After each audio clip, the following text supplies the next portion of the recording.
There is a verdict tonight in the trial of the man accused of planning and executing the attack on the U.S. Embassy in Benghazi, Libya, and also the CIA operation there in 2012. That left, as you remember, 4 Americans dead, including the U.S. ambassador. And after a long trial here in Washington, the results may actually surprise you. Chief Intelligence Correspondent Catherine Herridge is here with the breaking news. Good evening, Catherine. Thank you, Brett. 3 years ago, the Obama administration described Abu Khatallah as a central player in the 2012 Benghazi terrorist attack. But late today, after a week of deliberations, a federal jury here in Washington disagreed.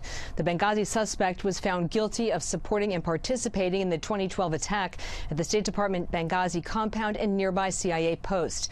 Khatallah was also convicted on weapons charges and the destruction of U.S. government property.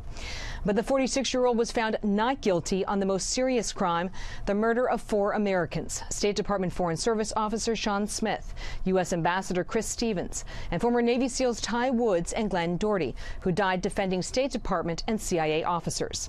The defense argued Khatallah was a peripheral player and that he arrived at the State Department compound after the attack, a claim that seemed to be backed up by security camera video evidence.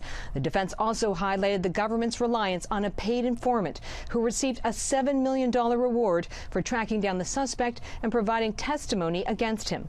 Reached late today, the mother of Sean Smith said, "I am not surprised. I am not happy. My son died horribly. I studied it over and over and lost all the way around, my son and my grandkids. I think the people who bear responsibility, Secretary of State Hillary Clinton, aren't even touched."